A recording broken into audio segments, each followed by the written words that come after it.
Dunia masih terus menanti terlaksananya putaran kedua perundingan damai antara Iran dan Amerika Serikat di bawah kendali Presiden Trump. Berkaca dari labilnya delegasi utusan Trump pada perundingan pertama, Iran tampaknya enggan untuk mengikuti perundingan putaran kedua ini. Setelah mengancam akan menghancurkan Iran, Presiden Trump akhirnya memperpanjang gencatan senjata dengan Iran. Namun belakangan Trump justru kembali mengumbar ancaman akan menghancurkan Iran jika gagal menyepakati perdamaian ini.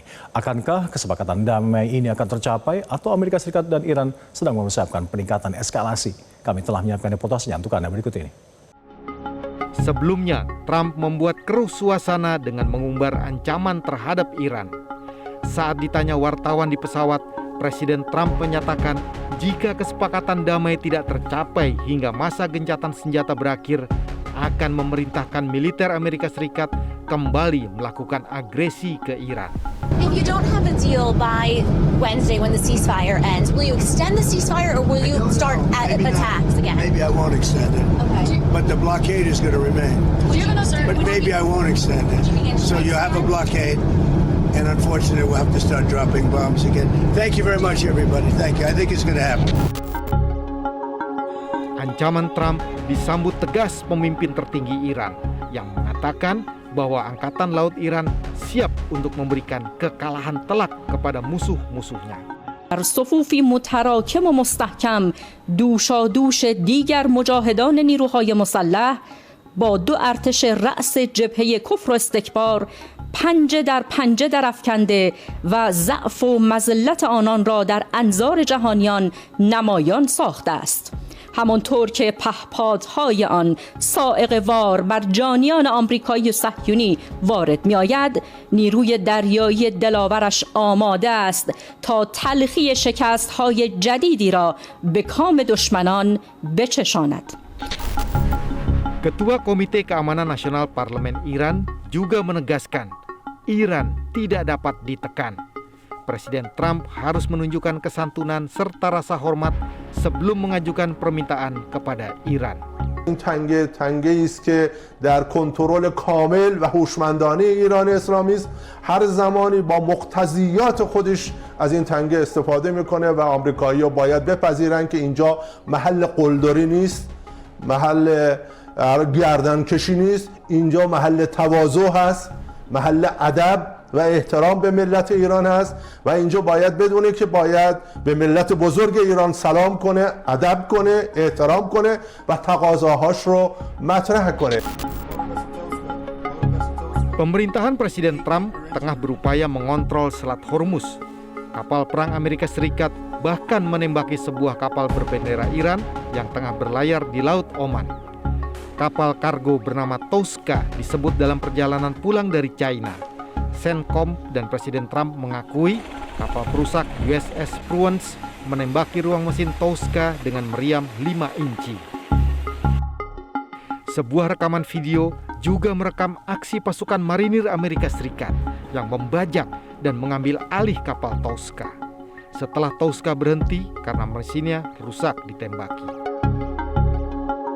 Kondisi Selat Hormuz semakin rumit pasca kegagalan perundingan Islamabad pekan lalu. Iran sempat mengumumkan pembukaan Selat Hormuz penuhnya untuk kapal-kapal komersial selama gencatan senjata hingga 22 April 2026. Namun Teheran membatasi jumlah kapal dan meminta bayaran dari kapal yang melintas. Kapal yang melintasi jalur pelayaran juga wajib berkoordinasi dengan IRGC.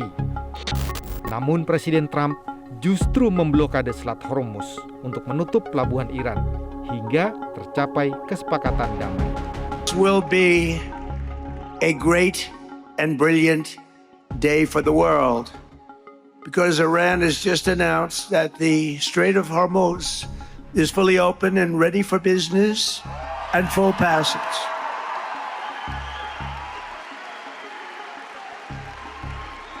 But the naval blockade, with the greatest navy in the world, from the greatest military the world has ever seen. We built it during my first term. We built it. They said I was crazy. We weren't so crazy, were we? Will remain in full force and effect as it pertains to Iran until such time as our transaction with Iran is 100% complete and fully signed. Dampaknya, Iran kembali melakukan pengetatan pelayaran di Selat Hormuz.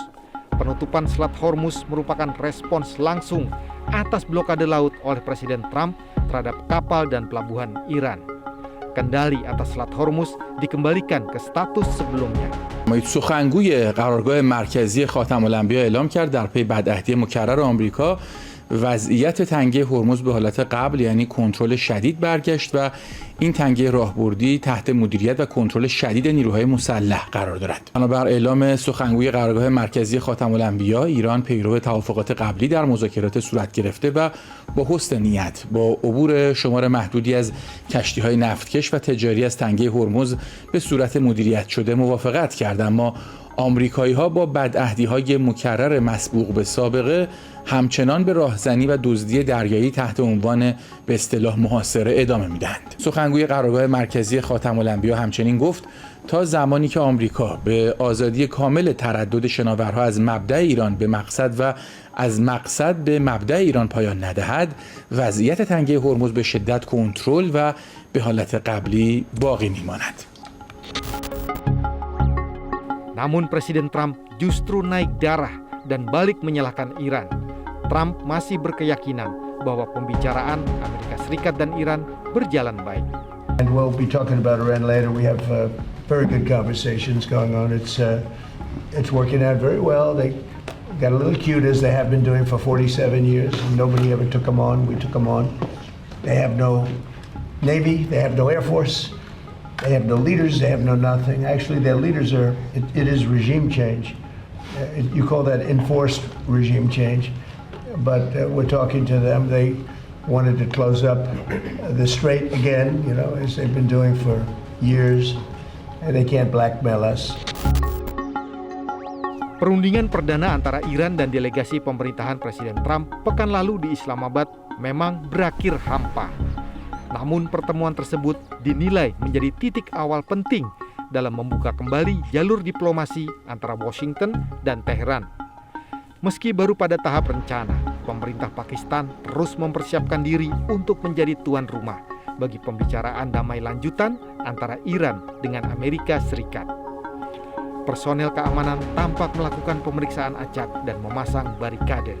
Pemerintah Pakistan juga menerapkan WFH untuk pegawai kementerian dan lembaga negara lainnya yang berkantor dalam zona merah sejak awal pekan ini.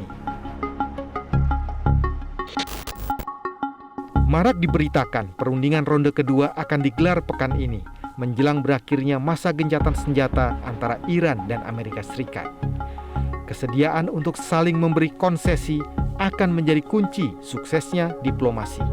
Overall, my impression is that it has broken the ice between Iran and the United States, and hopefully they will be able to narrow down differences on difficult issues such as nuclear, such as sanctions on Iran, such as now the new issue is Strait of Hormuz. So these are and then of course. There's a big objection on Iran about proxies Iran has had in the past. Delegasi Pakistan pekan ini menemui Presiden Iran untuk menegaskan komitmen berperan aktif sebagai mediator. Iran sendiri masih membuka pintu diplomasi, namun keseriusan pemerintahan Presiden Trump untuk berdamai masih dinanti. گفتگوها از طریق واسطه پاکستانی ادامه داره و باید دید که طرف مقابل تا چه حد واقعاً جدیت داره نسبت به ادعاهایی که راجع به دیپلماسی مطرح کرده. این آمریکاست که باید جدیت خودش رو اثبات بکنه. Iran juga menuntut kompensasi besar atas kerusakan akibat agresi koalisi Zionis. Menurut hitungan Tehran, total kerugian perang mencapai 270 miliar dolar Amerika Serikat atau sekitar 4.625 triliun rupiah. اینا باید غرامت جنگی بپردازن. علاوه بر این که متجاوز بودن، آغازگر بودن و این انواع اقسام جنایت‌های جنگی رو در طول این مدت انجام دادن. اینا نباید رها بشن. گریبانشون به شدت باید گرفته بشه، باید تعقیب بشن، باید مجازات بشن. Jelajahi cara baru mendapatkan informasi. Download Metro TV Extend sekarang.